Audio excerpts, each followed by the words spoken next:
Funko has finally started beginning to announce New York Comic-Con exclusives, which I'm very surprised that they did it as early as they did, considering that San Diego Comic-Con was pretty much days before the convention happened. In case you don't know already, I am DK Wrestler, and today we're talking about the New York Comic-Con 2023 exclusives from Funko, so let's get right to it. Alright, so the first exclusive I am looking at is a 2-pack from Demon Slayer, and it is Makomo and Sabito, which I probably butchered the name of those characters considering I'm not the greatest when it comes to anime, but this looks like a pretty cool 2-pack. I'm not entirely sure if they've already made pops of these characters. I do see a comment as I'm looking on Facebook right now saying I could just go buy the common, so maybe these are characters that have been made into pop form already.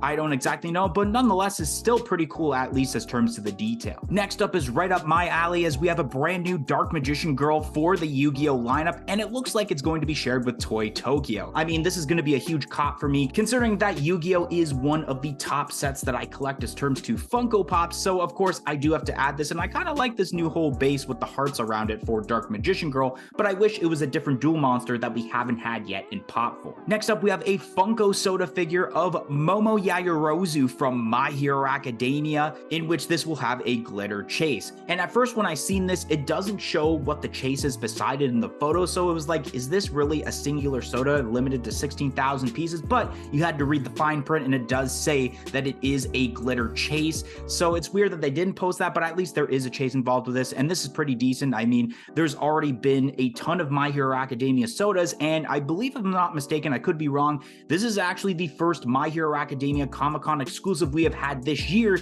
because I believe the last exclusive was the spinner from the WinterCon late last year. Next up, we have ourselves the McNugget with Halloween pails for the McDonald's lineup. When I first heard the rumor/leaks for this, I thought this was kind of a dumb idea. How are they going to pull this off? Is it just the pail itself? But not gonna lie, even though I'm not the biggest fan of the McNuggets pops, and my co-host MD Shady is, I actually enjoy this pop very much. I love the look of it with the Frankenstein like helmet there as terms to a costume, and then the pails are included with it with the 3 different kinds. I think they incorporated this very well, and actually is a pretty enjoyable McDonald's McNugget pop compared to a lot of the ones we've seen the last few years, especially at Comic-Cons. Next up, we have ourselves No Heart from the Care Bears. Now, this one is really cool considering that I believe this is actually the first pop in the Care Bears lineup that isn't a Care Bear itself, so it's really cool that Funko is finally bringing in characters that are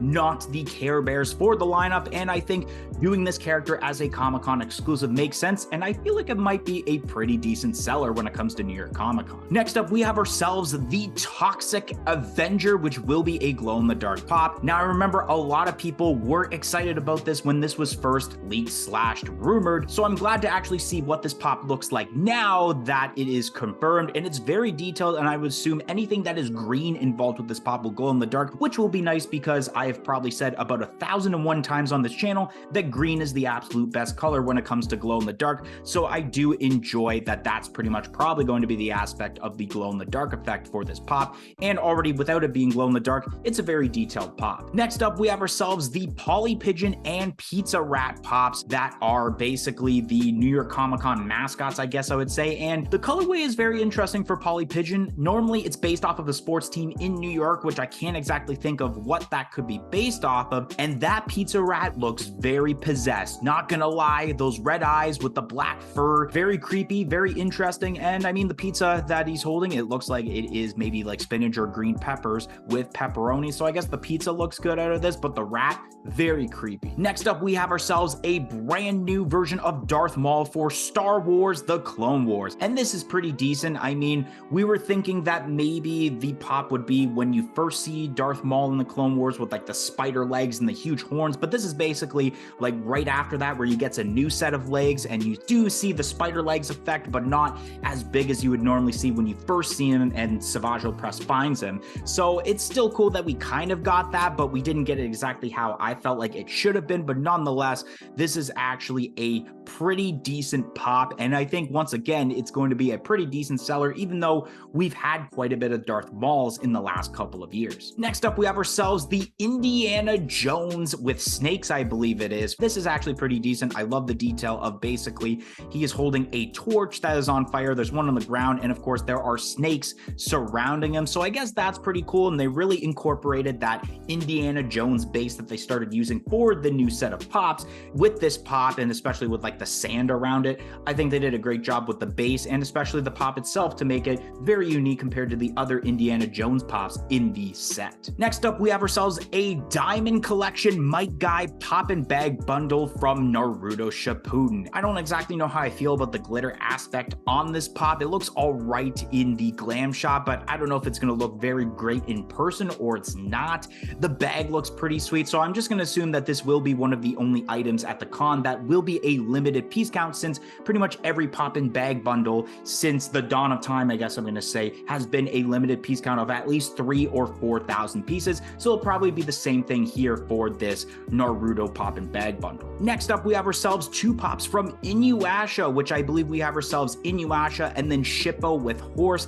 These pops are actually pretty decent. I love the way that Inu Asha looks here, and the Shippo with Horse actually looks pretty cool. I love how it's kind of like you got a tiny character with like a tiny ride, so that it is basically a normal sized Funko Pop. So I do enjoy that aspect, into which it is a very unique pop, and like both of these pops are cool, and I'm very glad to see Inu Asha started to get really good Comic-Con treatment, because it was a very underrated anime in my opinion. Next up, we have this pop from Bleach, which I actually don't know the name because as I'm looking on Facebook, there's no description for this, so I was assuming that it probably was posted at the exact same time as the Inu Asha pop, so I forgot the name, but nonetheless, this Bleach pop is pretty decent as terms of the detail. He's got that like weapon in his hand, and especially the posing is very simple, but nonetheless, people are going to get this considering that a lot of people have been collecting the Bleach pops as of late. Next up, we have ourselves the Warner Brothers 100 mashup of Looney Tunes and Wizarding World, which we have ourselves, I believe it's Bugs Bunny in the Gryffindor outfit, Lola Bunny in Ravenclaw, Sylvester Cat as Slytherin, and then the Porky Pig as Hufflepuff.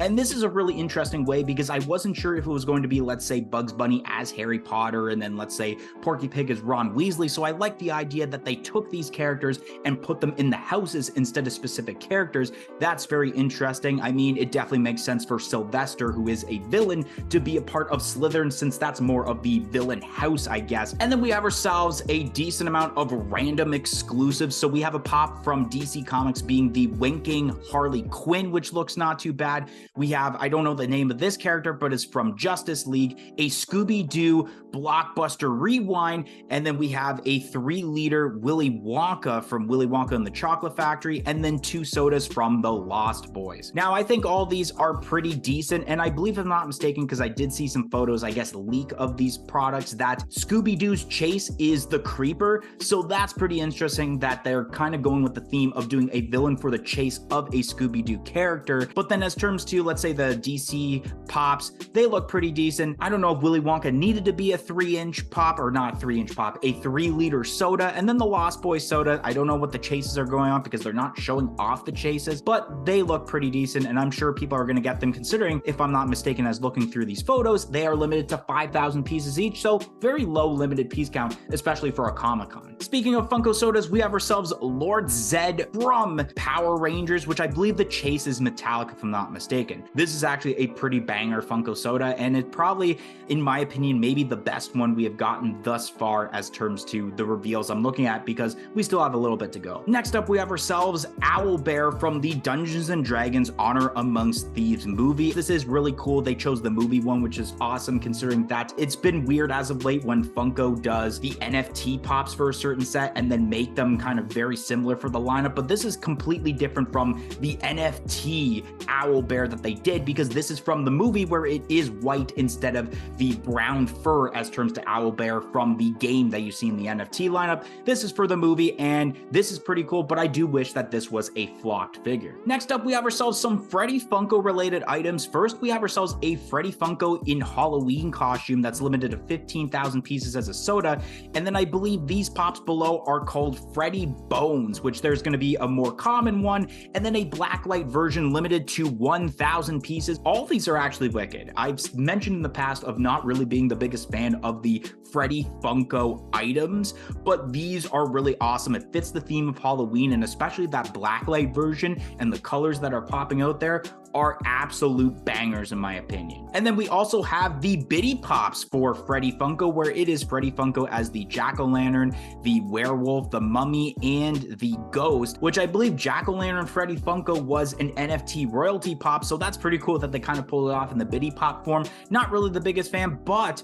this will be a bit of a spicy meatball in terms to secondary market pricing, considering that it's only limited to 1,000 pieces, so I guess that definitely makes sense. So next up, I believe, is heavy metal mascots, which they are like Funko made characters. They're all glow in the dark, limited to 1,000 pieces. These are actually pretty cool. I did see the photos not too long ago of these characters, and I believe one of them is called Sid Vicious, which I think is absolutely awesome. And too bad these weren't 1,000 or they were 1,000 pieces, because I would kind of like to obtain one of these, and all of them are super detailed, and these are probably like my favorite Funko made mascot pops that they probably have ever done, not gonna lie. And then we have what may be the last reveal as terms to all the reveals today, and that is a Monkey D. Luffy pop wanted poster from One Piece. I mean, we know how One Piece pops have been the last couple of years as terms to Comic-Con, and they sell out very quickly, and not gonna lie, I really enjoyed this Monkey D. Luffy pop in this wanted poster. I was a little bit iffy on it, but